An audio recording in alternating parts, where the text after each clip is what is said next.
oli kuwanda boyuji wuno kadama ali mu kiyumba agenda kuttibwa asaba buyambi bwammwe nabyo mbikuleetedde wamu n'ensonga lwaki bakadama bafa nnyo ennaku zino wali e Saudi tobisubwa ate pasita asibiddwa n'abantu bwe lwakuba bantu mu kyaki nabyo mbikuleetedde wamu n'ensonga za fulfigure ne arthurkayima n'amalala agasingako togasubwa. Twebazaako mwe mwenna ba subscribers baffe mwenna namwe mwenna abalikinga video zaffe naawe ate na subscribinga tukusaba osubscribinge nga mukimanyi weeri enkola yaffe mbadde nkusaba ompeleka video eno ka like tusobole okweyongerayo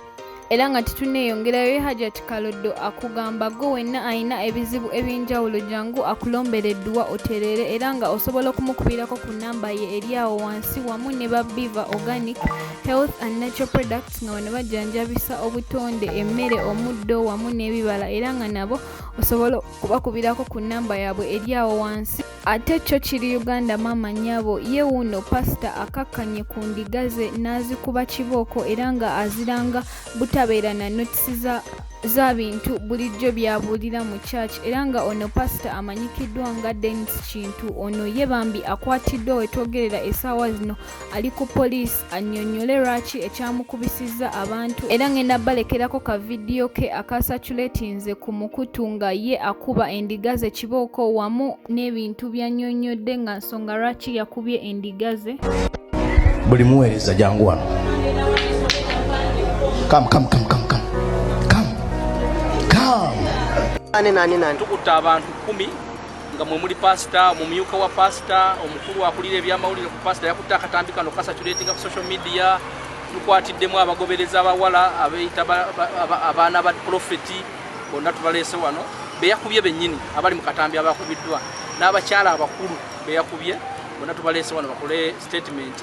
batubulire bo bakubiddwa lwaki kubanga olwokuba okumbayita wano eggulo ndoza yasose babriefinga kati bonna bagamba otukuba twakyagadde naffe kyabadde kyeyagalire bakyagadde so tuli wano bagezeko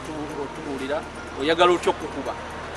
mu Uganda omanyi omuntu ne woba oyagala bakutte naye kye bayita okutta kimenya amateeka ga Uganda. Ate ebyo nga tubitadde ebbali ye wuno kadama bambi asibiddwa mu kiyumba era nga ye acomplaininga agamba nti essaawa zonna babboosi be bagenda mutta kubanga ye agezezaako okusaba obuyambi mu ng'akuba amasimu ag'enjawulo naye buli simu gy'agezaako okukuba babboosi be bagitrackinga era ne bamustopinga era ye agamba nti agezezaako okuba buli muntu gw'asuubira eyandimuyambye naye obuyambi bulabika bo bukyaganye era nga essaawa zino ye asaba buyambi bwammwe nefe wano kuwanda boyugi tuba advisinga nti bambi woba osazeewo ogenda okuba ekyeyo bambi genda ne kampuni gye weesiga era nga ogende n'ezo ennamba ez'abantu abasobola okuyamba nga ogudde mu kizibu nawe kambikuwe obyewulirireko ebyo no kadama tumale tuyongereyo n'amawulire gaffe amalala. Abanange alina obuyambi abeere nga anyamba omuwala nti ddamu ali mu kiyumba mu kiyumba ky'omuwalabu ali mu contract bagala kumugyamu byamunda so obwedda aweereza voice notes ng'alaajana kati abawalabu ekibi kye baakoze obwedda bahakinga nga messages eza receivinga nabo bazifuna so bwe oba olieyo ng'omanyi ono omuwala bambi tuwe ku nnamba ya kampani eyamuleeta oba ng'omanyi ono omuwala osobola okutuwa ku any information yonna tubeere nga tuyamba omwana ono tugezezaako okubira poliisi ne tugitegeeza about the information nti omuwala ali mu buzibu poliisi etugambye eyagala location entuufu eyagala n'ekifaananyi simanyanga location ng'erimu ekifaananyi so tetulina ngeri gye tuyamba mwana ono bagala kumugyamu byamunda ali mu Saudi Arabia obwedda agezaako sindika location nga location tetuuka banange mutuyambe oba ng'olina ky'omanyi kuno omuwala beera nga ojja mu comment section oba ngenda kuwa ennamba obeere ng'oweerezaako message ali mu buzibu obwedda akaaba kuva kiro n'ekiro nakoze live nga njagala tumuyambe naye nga tetusobola kumuyamba. ate ebyo nga tubitadde ebbali ye arthurkayima olunaku olwaleero asazeewo amiitinge fulfigure era babaddeko ebintu bingi bye boogedde era sigenda byogerera nnyo bino ebintu ngenda bikuwa naawe obyewulirireko tumale tweyongereyo n'ebyomugenzi Kapeesa kubanga kyo bannamwandu bo buli lunaku balabika beeyongera kweyongera buli lunaku. Kitegera nti omuzadde yagenda kukola ki? Otate kusumuwa omwana era muwayo miliyoni 5 ne mugambo girobeera ku mwana bw'aneetereza ate ali kuwanga yeesimbidde ebintu bye batambala ako bye biruubirirwa byange ebyobulamu nja kutuuka nga mbanyumiza stories nangaggawala sinagaggawala mwezi ogujja nze nyinza nokera ku makyenyi kyanga ngaggawala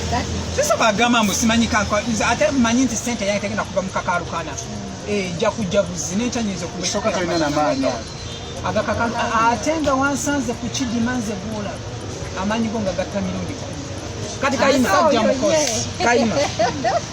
olina ebirungi byefunidde ku TikTok oba ku Facebook ewonyumiriza mulamu nfunye emikwano ndi wano ne Sasageya presidential advisor eyagala essomero nendisigalamu naye ate ekisa kya mukama hali oyo mukwano gwa Kapeesa kubanga ekituufu kino kitabadde girlfriend Kapeesa y'omuntu abadde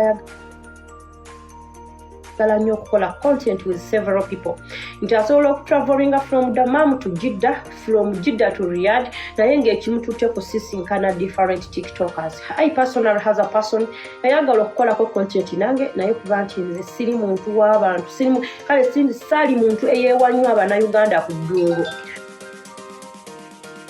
so nalemererwa mu ngeri bwekyo. So mu bitiibwa ebingi mikwano gyange abampuliriza mu kifo ky'okukola vidiyo empitirivu ffenna tusabire Kapeesa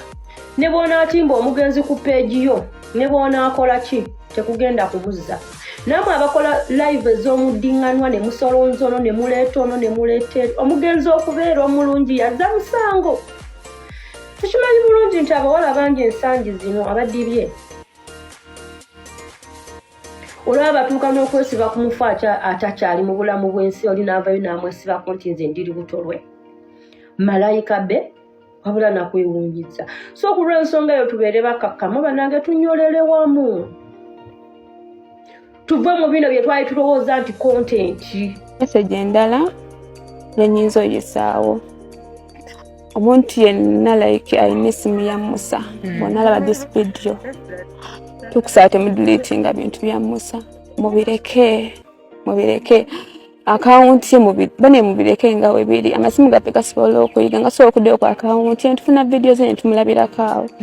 naye munaabijjamu ne mubidilitinga kigenda tukosa kyokka kyembasaba kyemuyinza okutukolera essaawa zineeno naye